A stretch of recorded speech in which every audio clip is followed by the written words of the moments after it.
I'd like to thank the grace of heaven, the virtues of the masters, and the mercy and compassion of the predecessors, transmitters, lecturers, temple masters, and all others for giving me this opportunity to talk about today's topic, which is chapter 12 of the Tao Te Ching. All right. Okay, this is a relatively short chapter. There are only about 7 lines, 9 phrases, 7 lines. Okay.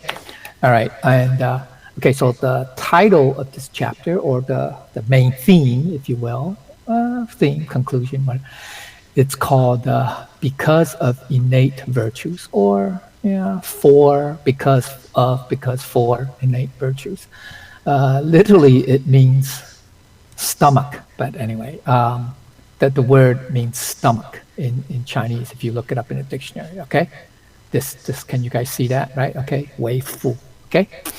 All right, okay, so let's get started. And like I said, it has 7 sentences or 9 phrases. So it has 3 sections to this chapter, okay? 3 sections, all right? Okay, so the first 3 lines, or the first 3 phases, talks about the external influences or phenomena, okay? In this phenomenal world, okay? And how it affects us or interacts with us. Okay, so that's the first section, the first 3 phrases or lines, if you will, okay, on this outline. Then the next section, the middle section, composed of 2 lines or 4 phrases, which talks about how we interact with these phenomena, okay, with external phenomena, okay, and then that's the middle section, okay. So you can say, it's analysis, it's not analysis, but it's just the way it goes, okay. And then the last section, or the conclusion, is composed of two lines or 2 phrases, and it talks about how a sage, or how a person, a cultivator, if you will, or a person who's awakened to their Buddha nature or Bodhi mind would react or interact with this phenomena. Okay? All right. Okay, so let's get started. Okay, so chapter 12, the first phrase. Oops. You guys can see the screen clearly, right? Okay. It's called, it said, the 5 colors make one blind in the eyes, or causes one to be blind in the eyes, okay? So, 五色令人目盲, okay? Okay, so the first and second words, 五色 literally means the 5 colors, okay? And so this is, because this is Lao Tzu writing this, or he wrote this, and he's, the Taoism, right? The Taoist religion, or the Taoist philosophy, always use 5, right? I mean, they have 5, right? 5 directions, 5, 5 directions, 5 phases, they call it 5 phases, or earth, metal, water, fire, and metal, and wood, right? Okay, so they also have 5 colors too. 5 colors, and you'll see 5 sounds, 5 tastes, etc., etc. Okay, but it's always in multiples of 5. But so these 5 colors, literally, okay. So if you look it up, in a Taoist dictionary, or okay, you'll see the 5 colors are this. Okay, so it's not it's supposed to be primary color, but the yellow is not a primary color. Green and red is. I think blue is a primary color too, right? So anyway, it's red, green, yellow, and white and black, believe it or not. Okay, anyway, because and white and black, I think because it denotes duality, right? Okay, the opposites, right? Okay, all right. Okay, so what Lao Tzu is saying is not literally these 5 kinds of colors that blind the eyes, but rather he's talking about the multitude of colors. Okay, multitude of colors in this phenomenal world, right? This phenomenal world has obviously more than 5 colors, right? You have, if you look at that, in science now, physics, they use chromatography. I think that's the physics. Okay, that's physics of colors. But anyway, it uses a 3-dimensional graph to describe the axis. The 3 axes are the primary colors, and then how they, the different variation will cause.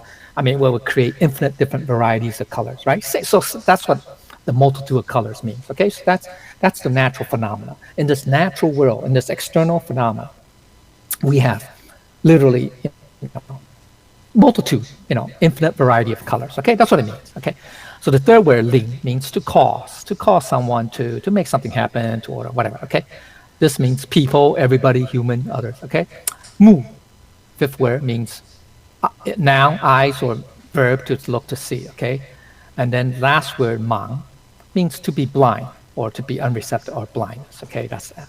So the deeper meaning of the 5 colors is this: it represents not just colors, okay, not just the infinite variety of colors or shades of colors, but it represents all the attraction, distractions, seductions, temptations of this material world, the kaleidoscope of sights, appearances, enticements, including fame, fortune, wealth, power, position, prestige, and status. Okay, so that's what it means. Okay, at the broad level. Okay, the deeper level. Okay, that's what Lao Tzu meant by the 5 colors.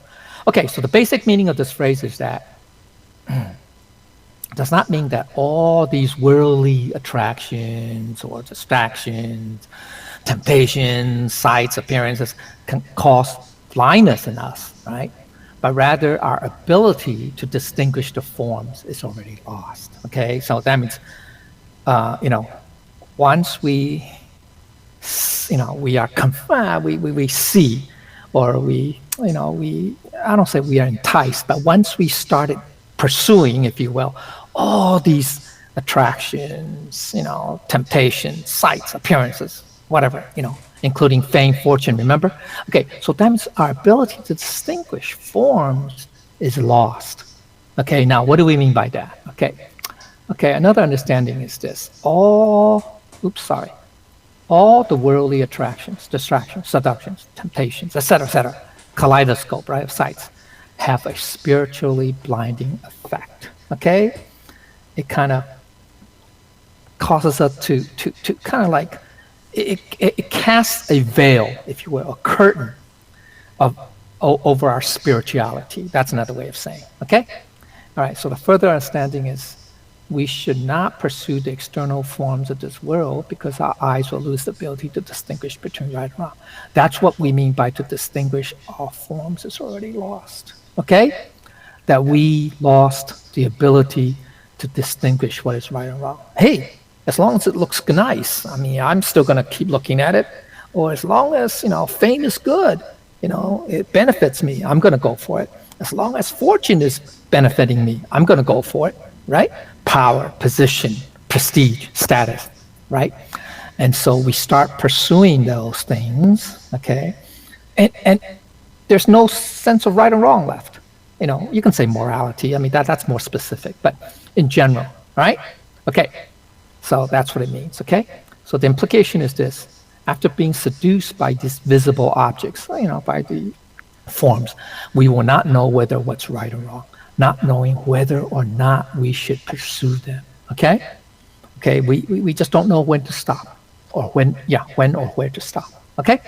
And that's the danger of the danger of pursuing these external forms, et cetera, and that's what Lao Tzu meant by this phrase, by this line, by saying that these 5 colors will cause us to be blind. Okay, blind to what? You used to say blind spiritually. Yeah, you can say that. That's very generic, but specifically, we no longer know what's right or wrong, or we no longer know whether or not we should pursue them or not. Okay, that's not so. Okay, so the key point is by not pursuing all kinds of external forms and sights, we are able to maintain our rational intellect, a clear-headed mind, and not be influenced by them. Okay, so we should be cautious. We should be mindful. Maybe that's another way of saying, Buddha would say, these are mindful, right? Mindful that all forms are what? Impermanent, right? Are false, okay? Mindful of all that, okay?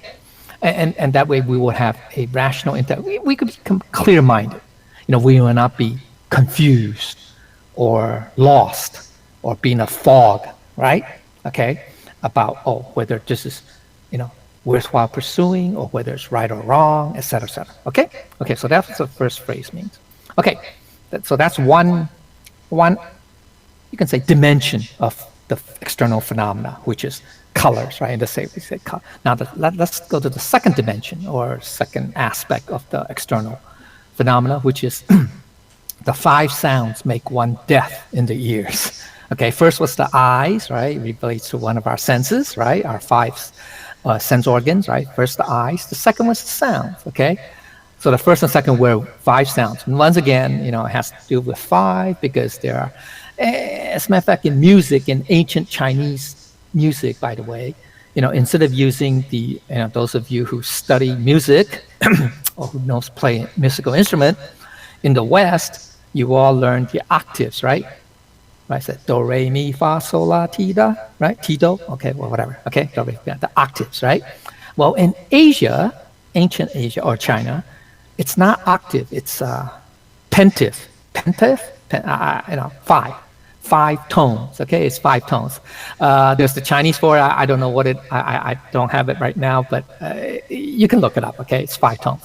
But in this case, just like with this 5 colors, it just means all the sounds, the different multitudes of sounds in this context. Now, there's specific part of this multitude of sounds will include voices, for example, right? Voices, right? Okay. And music, obviously, music is a big part. Okay. All right. So this word means, 5th word means ears, and then long means deaf or hard of hearing. Okay. Okay, so the deeper meaning of what the 5 sounds are this. Negative words or music. I mean, like I said, words or music. Negative kinds of human communication that can be distracting, seductive, or tempting, such as gossip or rumor, flattery or double talk, abusive criticism, or lies. Oh, what is this? Oh, do you remember what the 4 vices of speech are? Flattery, right? 欺语, right? Divisive talk, 两舌. Abusive or malicious language, 恶语, and 妄言, lies, right? These are the 4 vices of speech, of our words. So words are sounds, right? So that's what the higher meaning, the deeper meaning of the 5 sounds imply, right? It could be music too, okay? Okay, all right, okay. So the basic meaning of this phrase means, doesn't mean that all the multitude of sounds deafen our ears, literally. Rather, by hearing all the distracting, seductive, or tempting words or sounds or music, our ears lose the ability for clarity of judgment. For example, i.e., tone deaf. 音痴, right? 词. Okay. Tone deaf, right? You guys heard examples of tone deaf, right? Right? People don't get it. I mean, not don't get it, but they seem to speak. It may be the truth, right? And it may be, correct, or it may be correct, or but it's at the wrong time, right? Or at the wrong place, right? Okay, so it can mean that too. Okay, all right, tone deaf. Okay, another understanding is this: if we listen to negative words, okay, this is what Lecturer Liu say. 假如听靡靡之音, okay, 靡靡 means the 靡靡之音 literally means obscene music or decadent music. Okay. Anyway, but by listening to negative words or bad things, okay, the ear's ability to distinguish positive and negative words is lost. Once again, just like when we are overwhelmed by those 5 colors, right? We say we are blinded by them. It just means that we lost the ability, right, to distinguish what's right and wrong between these, distractions, attractions, sights, appearances, etc., right? So similarly with voices or sounds or words, right? Okay, if we continue to hear negative, right, we then lose the ability to distinguish what is really true and what is false. For example, right? And psychologists have shown, history has proven it. If you tell lies all the time, okay, if we keep saying lies, untruth, lie, right? A lie is an untruth. If we say something that we know is false, or we think initially we know it's false, but if you repeat it often enough as the truth, as saying that it's truth, then guess what? People will then accept that as the truth. Get it? right? And it's been proven many, many times, right? Okay, so it's the same idea, right? So if we keep hearing, these negative, untrue, if you will, okay, words constantly as truth, and people, especially, look at today, politics is a perfect example, okay? All these politicians, right? Because for their own selfish pursuits, or at least they claim that, I'm speaking the truth, right? Right? But in fact, it's not truth, or it's half truth, okay? Whatever. And they repeat it often enough to their electors, to the electorate, and the electorate eventually believes him. Okay, so that's what happens. I mean, just look at the person in our highest office, right? He speaks so many things that's, patent lies. But hey, you repeat it often enough, people will consider it as true. Okay, so that's sad, right? Okay, but so that's what we have to be careful. Okay, all right. Where are we? Okay, the implication. For example, if we listen to Gethier Abed, then our minds, also thoughts, become corrupted too. Yeah, we become corrupted. All right. Okay, so that means we no longer know what's right or wrong anymore. Or we don't, I wouldn't say don't know, but we would accept, what those words, even though maybe a truth, to become true, okay, to be as truth, etc., okay? All right, so the higher understanding is that the multitude of negative, words or decadent will cause us to sink into depravity. Yeah. If we continue to pursue them, we will fall into a bottomless abyss, which will cause us great suffering. Okay? All right, so the key point is this. The ability of the ear to hear the truth or principles is hindered, all right? By the multitude of sounds of words, and hinder our ability to maintain a tranquil and still mind. Okay? So the example is, right, if you constantly hear somebody repeat something that's untrue, but claim to be true, over time, you also think it's true. So therefore, our ability to hear our truth or principles hits an obstacle, okay? All right, and therefore, we also, if we listen to words constantly, it could be positive too, but, positive, negative words, it also hinders our ability, right, to maintain a tranquil and still mind. Okay? All right. Okay, so that's the second external phenomena, that affects us, right? That how it could influence us. Okay? The third one is this, deals with the mouth. So it's the 5 flavors make one numb or tasteless in the mouth. Okay, so first word, 5 flavors, first 2 words. Okay, we all know what the 5 flavors are, right? Sweet, bitter, tart or sour, spicy, and salty. But in this context, it just means overstimulation of taste of the mouth and life in general, okay? In this context, okay? This word means mouth, okay? Now, this word, shuang, actually if you look it up in a dictionary, today, in modern usage, it's a positive thing. It means something that's refreshing, pleasurable, invigorating, comfortable, well, cheerful, happy, etc. But actually, in the ancient context, it's used as a negative trait. It means to make a mistake, to blunder, to err, to infringe, to run counter, to violate. Okay, so it means it's not a positive thing. Okay, it's a negative. Okay, from modern usage. Modern usage, we will say 很清爽, 清爽. It means very enjoyable, very pleasurable, very comforting, right? Okay, all right. Okay, so the basic meaning is this. Doesn't mean that all the 5 flavors or all the flavors cause numbness of the mouth. It doesn't literally mean that. Rather, it's the greedy desire for good food. That's also kind of basic. I mean, very superficial. I mean, it does mean that. I mean, it does connote that means that, 贪口福之欲. We have greedy desire. Let me ask all of you. I think I'd be fair to say that most, if not all of us, enjoy good food, right? I mean, come on. I mean, I don't think most of us, or a lot of us, don't enjoy good food, right? I mean, I think most of us enjoy good food. So,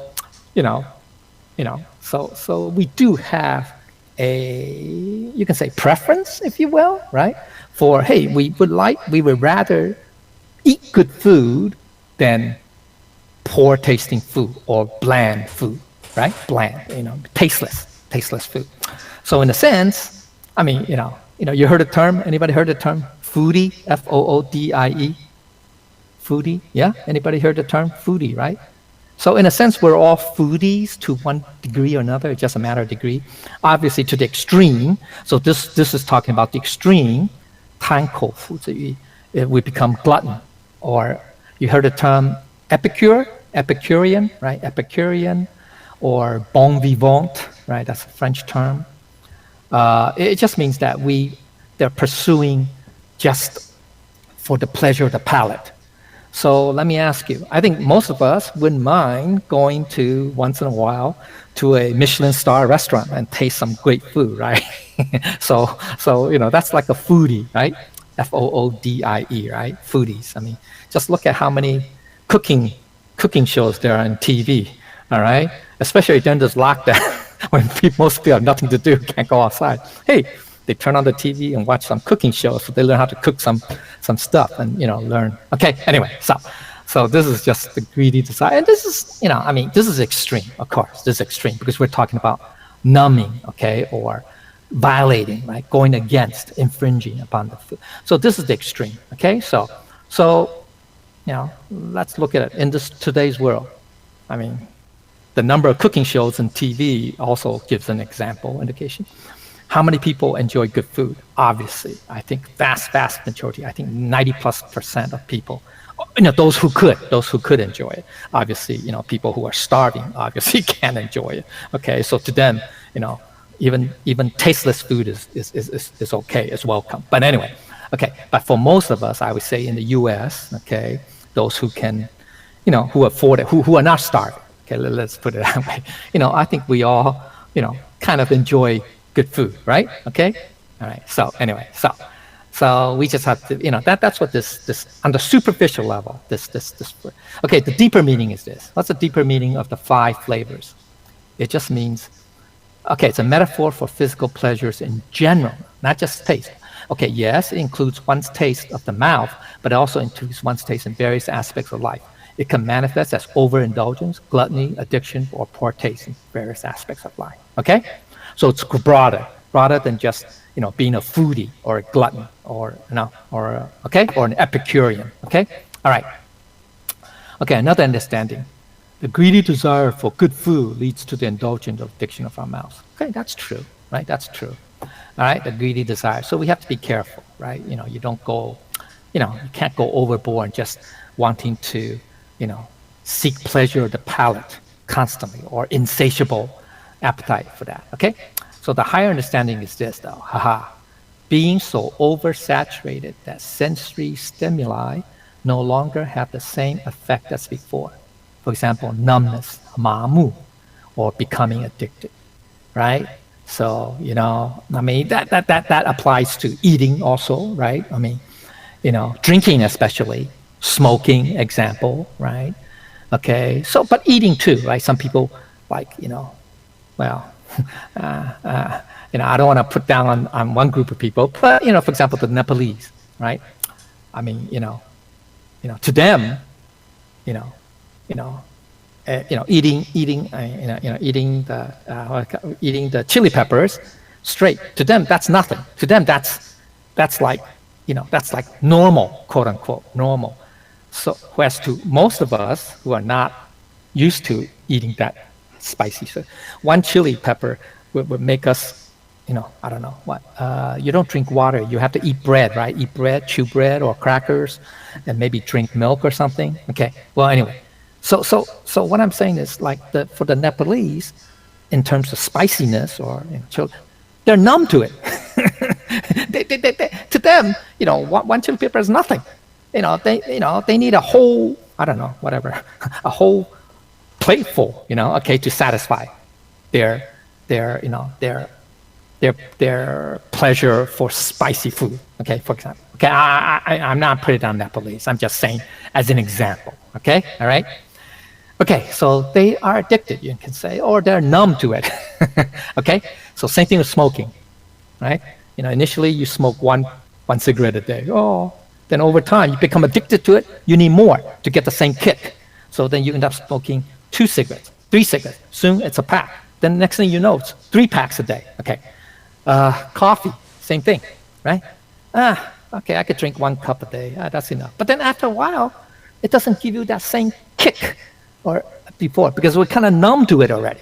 You get it? The overstimulation, the sensory oversaturation of the sensory stuff.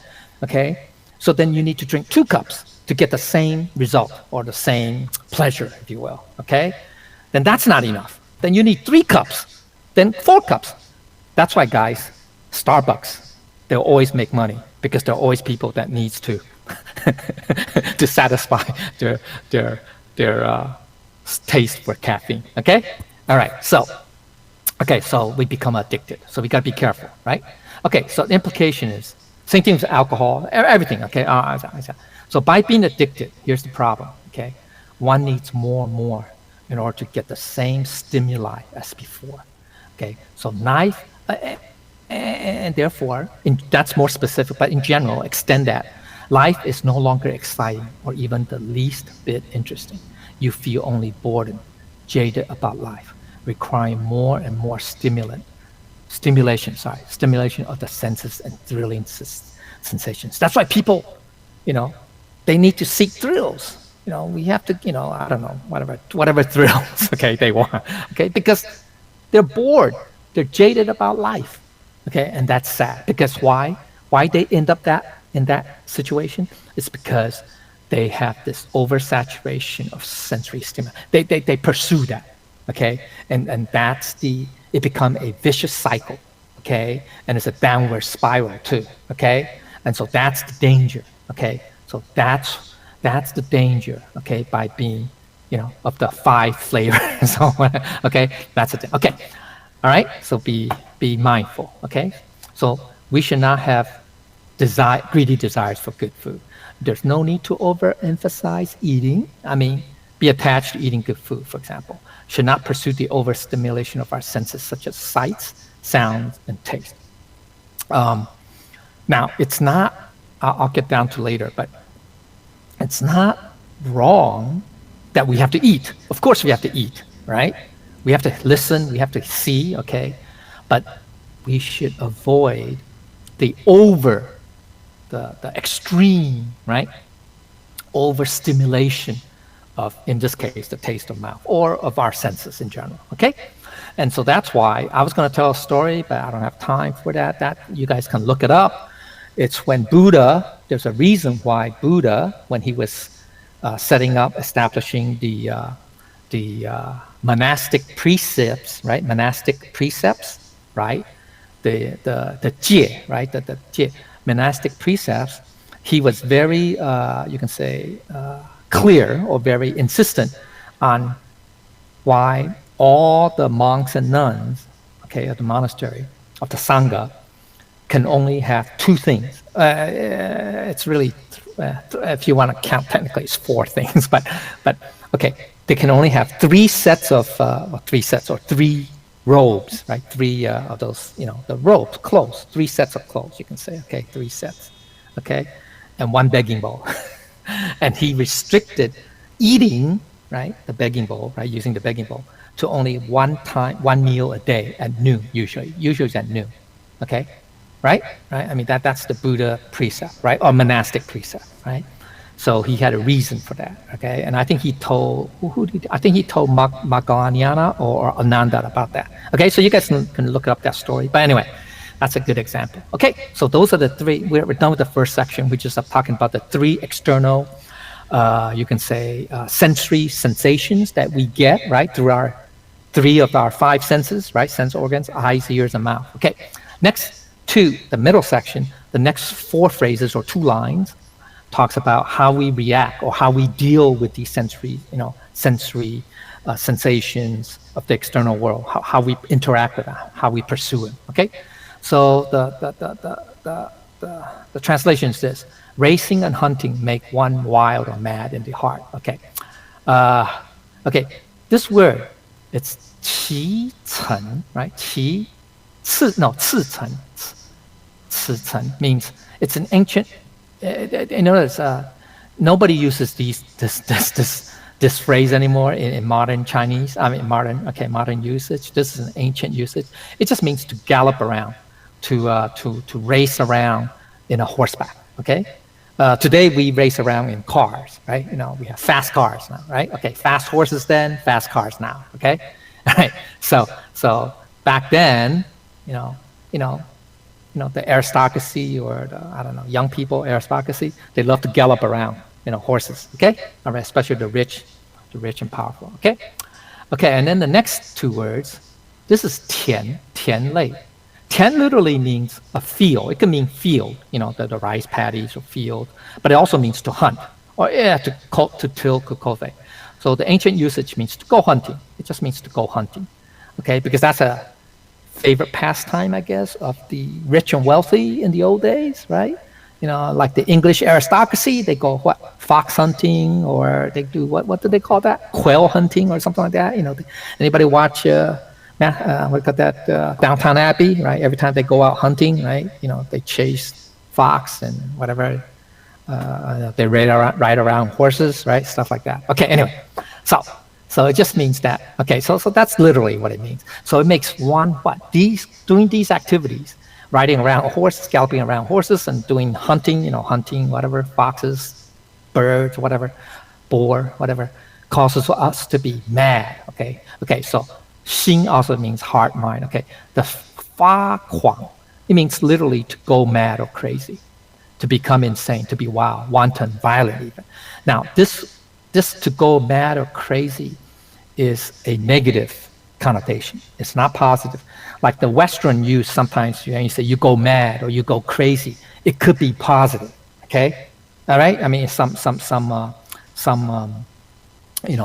in Western usage, okay, Western, but actually in this, it's negative. It's all negative, okay? All right, to go mad or crazy, okay? Means go, some people say you go nuts over whatever, right? It could be a positive thing, right? But that's not the usage. That's not the context here, okay? All right, so the basic meaning of this, what's, galloping around, racing around horses and going hunting is to what? It means to seek amusement and fun in the world, in the physical world, will cause us to pursue more and more, creating more and more stress in our hearts, making our hearts go crazy due to extreme levels of desires that are blinding, deafening, and numbing. Remember those three, right? The eyes, the ears, and the mouth. Okay, that's from the first section. But what it means is all these three effects if we just pursue physical pleasure and amusement in the external phenomena.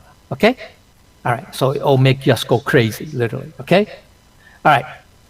There's a deeper meaning of what's galloping around in horses. It just means the frantic rush of life in the material world, like a rat race in life. Okay, you try to keep going faster, but you still get nowhere, okay?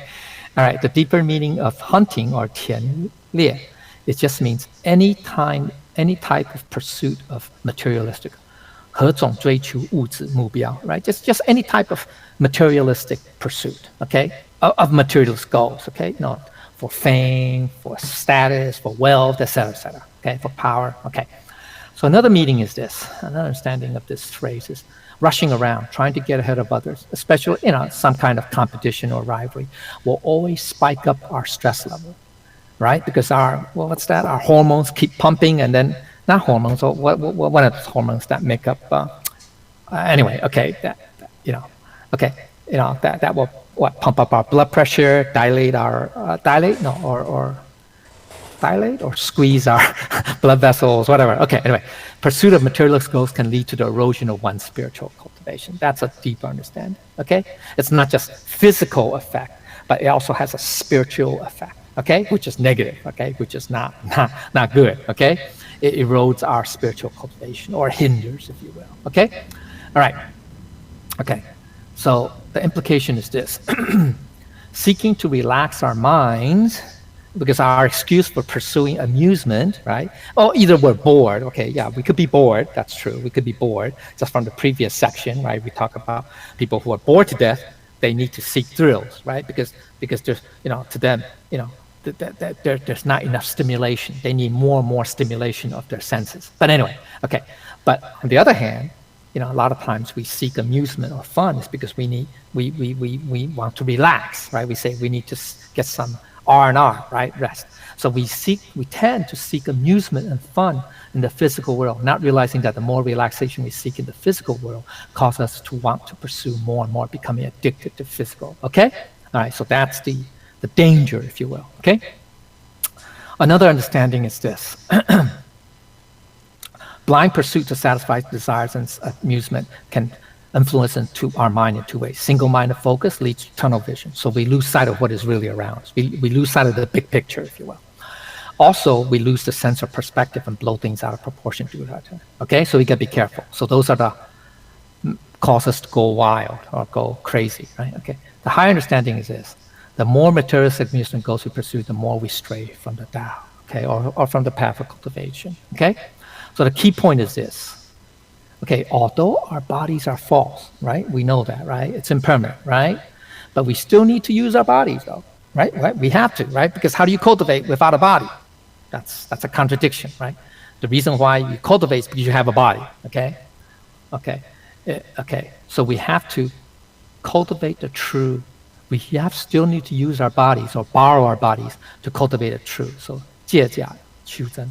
So without a body, we cannot cultivate. So we must still take care of our bodies, but we don't go to excess, right? Like the first section, we talk about those, how it'll blind us. If we do things too excessively or too extreme, to the extreme end, it'll cause, it'll blind us, it'll make us deaf, right? It'll make us lose our taste, right? Or numb, right? So we got to be careful, but we still have to take care of our body. Okay. So that's the first half of the how we how we tend to deal with this external phenomenon, right? The second half is the next two phrases or the last sentence, which is goods that are difficult to acquire make one cause harm. Okay, all right. So this means hard to get, right? Hard to come by, hard to obtain, right? Rare. That's what it means. That's possessive. This means commodity, merchants, dyes, etc. product. The third word or the second phrase means to perform, to go, to conduct, okay, to do. And the last word of second phrase means harm. It literally means to hunt. It means to hinder, to obstruct, to interfere, impede. But in this usage, it means to cause harm. So 刑防 means to cause harm, okay? Okay, and the basic meaning is this. Overzealous pursuit of material things. In this case, right, goods that are difficult to acquire, in this case, it's harmful to oneself and others, right?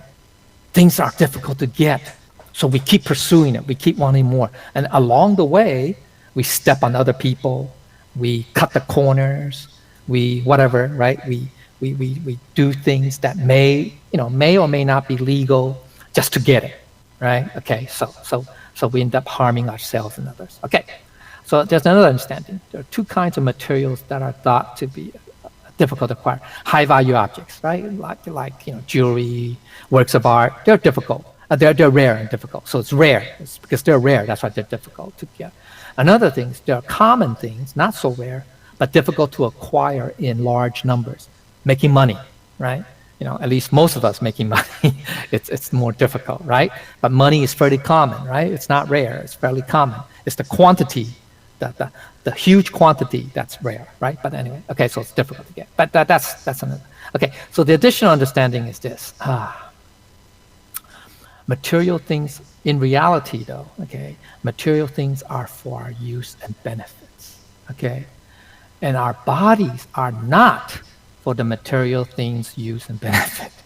Okay, that chapter, talk about part of this on chapter 3, okay, giving ourselves peace and security, okay, the seconds, okay, we talked about it a little bit, okay. So the deeper understanding is when we have not achieved a level of mental discipline, literally power of concentration or dhyana, that's the 定力, okay, power concentration. Okay, when we have not reached that level, a certain level, we should not pursue too many material things because they will influence or hinder us, okay, in our cultivation. All right, implication. As masters of our minds, we are our masters, okay? We should be our masters of our mind. And we are very certain and sure of our true nature. We will not be controlled by the material things. So we do not need to rely on material things, okay? So the key is we have to have a very secure sense of our true nature, of our Buddha nature. Then we will not be controlled by the material things, okay? We'll be the true masters. So the material things will not control us, okay? So that means our bodies are not for the material things' use and benefit. It's the other way around. It's material things are for our use and benefit, but not the other way around, okay? An example is, people say, oh, I need a cell phone, okay? Without a cell phone, I can't live, okay? So who's the master? The cell phone's the master. You're not the master, okay? All right, so okay, those are examples. Okay, where are we? Okay, here. So we're on to the key point now. Okay, here it says, we are the hosts. We're the masters, okay? We're the hosts. The material objects are the guests, okay, or servants, you can say. So we must not be inverted, upside down, right? Like I say about the cell phone, okay, and allow material objects to be the masters or hosts, and we become the servants of guests. Then we are being controlled and burdened by material objects. That's contrary to Tao. Okay? All right. So that's the middle section. So we got Lao Tzu, basically these 2 lines or 4 phrases talked about how we interact with this phenomenal reality, right? And we end up, being like that. Now he's saying, but the last 2 lines is the conclusion. He goes, but the sages are not controlled by that. This is how they do it. The sages care for the stomach and not for the eyes. Yeah, so, we're talking about tangible things. So yeah, this literally means stomach, fu, right? Fu means stomach, and this means eyes, okay, from the first section. So, okay, now what's a sages mean? Sages means individuals are divinely inspired. It's a literal translation is holy person, but that's not a good word. But anyway, good definition. But anyway, okay, that's what it means. This means stomach. We know about that. Okay, this means not because of, not for. Okay, okay. So here's a deeper meaning of it's very important of what a sage means. Or we say sage, holy person. It refers to our Buddha nature, those who are awakened to the Bodhi mind. Chapter 10, remember 3 weeks ago, we talked about mystic virtue. The last phrase on the 4 qualities that sages possess, which is the marvelous wisdom, they're non-conditioned, they have a virtuous nature, and they are unperturbed. All right? Okay? So that's what, if you are awakened to the Bodhi mind, you are not concerned so much with your eyes, with what the senses are, okay, with our senses. And I'll go into more detail later. Okay, so what's the stomach? And they're more concerned with the stomach. What's the stomach? There are two aspects. One is the external, one's the internal, okay? The external stomach means material sustenance, basic life, essentials of life. Nothing to do with greed or gunning or overindulgence or extreme. Remember, like I said before in the first section, we still need to eat, right? Because we have to, borrow the body to cultivate the true self, right? So to borrow the body, that means you have to sustain the body. That is, you have to eat, right? So that's the material aspect. So you have to, eat your stomach. You have to feed the stomach, okay? Feed the body, all right? Feed the stomach, but you can't overdo it, right? Okay, so that's the thing. And basic life, right? We need a job because we need to have a place to live, to buy food, et cetera, okay? All right, but you don't overdo it. Okay, so that's the external aspect. There's an internal, though, inner qualities. I say inner, yeah, internal. It really should be innate, but anyway. Neihan, okay, it's one who has learned a lot, or who one who understands a lot, yet unpretentious, flaunt. Don't flaunt it. Don't brag. It means not arrogant, okay? It just means not arrogant or not, all right? Very self-restrained, okay? Hanyang. With actual accumulation of that, and they have virtuous merits, you can say, okay? Accumulation of virtue, okay, merits. Okay, virtuous merit. And also spiritual sustenance, Okay, so that's the internal side of what the fu means, or the stomach. Okay, so the basic meaning is this: sages care more about the essentials of life and not the side styles of external forms, being careful and mindful of the senses. Okay, another meaning: sages actively manages the perception from the senses that can lead to desire, similar to nurturing our immense or vast and yielding moral integrity. Okay, 培养浩然正气. That's very important. Okay, it's in Book of Mentions. Okay, under this 公顺造 chapter, or part 1 chapter, under these verses. Okay, 12. You guys can read it. Okay, he talks about it. There's a question. His Mencius chief, one of his main disciples is him, right? Gong Zhao asked him questions. Okay, it's a question and answers. Okay, so the deeper meaning is this: sages conduct themselves based on their innate virtues and do not rely on the senses. Okay, that's very important. So the highest understanding is that sages rely on the intrinsic, or another way of saying, this is more generic, innate virtues. More specifically, sages rely on their intrinsic Buddha nature qualities and do not rely on the external forms. So what's the implication? Okay, is that if the sages are not ourselves, if we 假如圣人一推到外面去, if we're not sages, if we said we're not, then we don't need to exert ourselves. We don't need to be diligent. Why? Why is that? Because we are relying on somebody else. Oh, there's Jesus. As long as I ask for Jesus' forgiveness and blessing, then I'm fine. But I'm not doing anything. I'm not exerting myself. I'm not making myself better spiritually, right? I'm not controlling my senses, right? I'm still pursuing all sorts of pleasures of the senses, etc. Right? So we have to understand that it's all up to us. Okay, we have to rely on ourselves. Okay, depend on. So we are. On the other hand, if the sages are ourselves, sages, or I say sages means people who are awakened to their Bodhi mind, right, Buddha nature, then we need to do it by ourselves. You're thirsty. You can't rely on somebody else to drink and quench your thirst for you, right? You have to drink yourself, right? You are hungry. You cannot rely on Jesus to eat for you, right? Right? You're still going to be hungry. If Jesus ate and you didn't eat and you're still hungry, you're still starving, you're going to be hungry. You didn't eat. Okay? Same idea. Okay?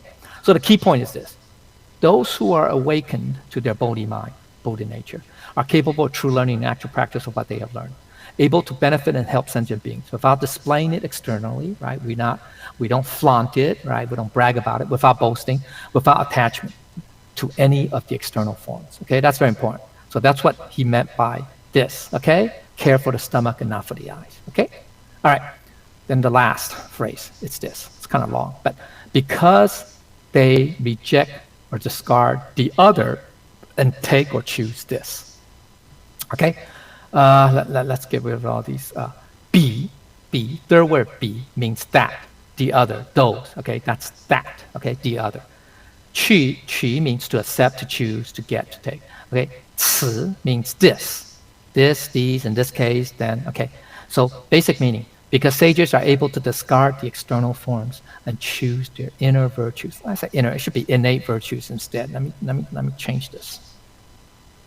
Okay, all right. All right, okay. So the deeper meaning: that which can be discarded, qi bi, are what? What we talked about in section 1. Temptations of the 5 colors, right? Words that are untrue, unkind, or useless of the 5 sounds. By the way, this is called the 3 filters of speech, right? We talk about those four vices of speech. These 3, if you're mindful of these 3 elements, then it should help us control those 4 vices of speech, right? What's untrue, that's lies, right? Or to some degree, flattery, right? What's unkind, abusive language, or sometimes you can say double tongue, right? Okay. Or useless, gossip, idle talk, right? So we should not, okay? If we're mindful of these 3 filters of speech, it can help us control the 4 vices of the 5 sounds, right? Okay, the physical pleasures or stimuli that make you numb, that's the 5 tastes. Instead, sages take this, qi ci, by refining their spirituality, benefiting and helping others, are unpretentious and do not claim credit. 不居功, right? They don't claim credit, right? Okay. Also, that which can be discarded are the frantic rush of life, section 2, right? The first phrase, or first sentence, and pursuit of material goals or materialistic goals. Pleasures and material things desired by many, but may cause harm to oneself and others, right? Okay, so they discard these things. So the further understanding is similar to the teaching of Confucius to Yan Hui regarding the 4 taboos, right? Remember what the 4 taboos are? The 四无, right? It's from the Analects, book 12. That's Yan Hui's name. You can say that's one of his formal names. Chapter 1, section 2, or paragraph 2, okay? Do not look at what is improper. Now, okay, this is, we translate as improper, feili. It means contrary to propriety, but actually the deeper understanding is contrary to our Buddha nature, okay? So don't not look at what is contrary to our Buddha nature. Now, unfortunately, in modern world, it gets reduced, condensed to see no evil. It's simplified. But this is very narrow. Just see no evil. I mean, it's not bad. It's not bad, okay? Because at least it's not telling you not to see evil. But what is contrary to our Buddha nature include more than what's evil, okay? So just understand that, okay? All right, and also this is very contextual. Evil, I mean, tends to be extreme, okay? Tend to be very black and white, okay? So what's contrary to even propriety or Buddha nature may not be 100% black and white, okay? So it's broader, okay? So then what's the second one? Second taboo, right? Do not listen to what is improper, right? Do not speak what is improper, and do not do what is improper, or contrary to our. So it's all condensed to this. Hear no evil, speak no evil, do no evil. So see no evil, hear no evil, speak no evil. It's simple, right? It's very simple, okay? But it's very, once it gets narrow, okay? So that's why they have those 4 monkeys. It's 4 monkeys that they use. That's in Zen, I think Japanese Shinto Buddhism. They have those 4 monkeys. Okay. Anyway, all right. So this also basically corresponds to number 3 and 4 of the Eightfold Paths, right? Proper speech and proper actions or conduct. Okay. Especially with respect to the last 2 taboos, do not speak and do not do what is improper. Okay. All right. That's from Confucius. So this is very similar to what Lao Tzu is talking about in this chapter, right? Okay, so the higher understanding is this. This is good. Because we are ourselves sages, we have to understand that. We have to know this first, okay? Realize this first. Are ourselves Tathagatas, Rulai, Tathagatas. Are ourselves Buddhas. We do not rely on the forms. That's the other, right? Do not rely. And choose intrinsic virtues of our Buddha nature. That's this. Instead. Yeah, okay, so we talk about what the intrinsic virtues are in 3 weeks ago in chapter 10, right? Chapter 10. Okay, mystic virtues, so you guys can look it up, right? Mystic virtue is kind of long, but okay. So the implication is this.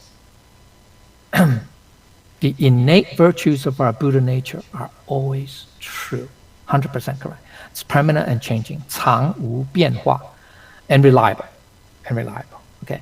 Because it's unchanging, right? It's always the same, okay? It's changeless.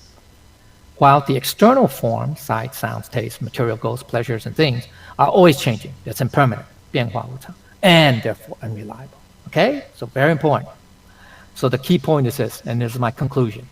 So therefore, we can only rely on the intrinsic qualities of our Buddha nature and not on the external forms. Because why?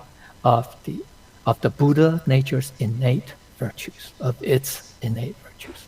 Okay, that's it. Okay, so I finish here, and I think this chapter is pretty practical, right? In the sense that it talks about what the external phenomena is, right? The colors, the sounds, and the taste, or if you will. Okay, and how we tend to pursue them, right? To no end, right? And we end up hurting ourselves or harming ourselves in our cultivation or deviate, okay, it leads us astray. So the last 2 lines, he's telling, Lao Tzu is reminding us that we are all sages, and what we should be emphasizing is the innate virtues, okay? All right, the innate virtues, okay? These things, okay? Okay, all right, and because why? Because they're what's reliable, okay? What we can rely on, okay? Whereas all the material forms of the phenomena are always changing and therefore not reliable and permanent. Okay, I'll stop. And then next chapter, chapter 13, it's a little bit similar. It still talks about, Lao Tzu will talk about how how it affects us internally. This is more external, you can say, okay, how it affects us externally, right?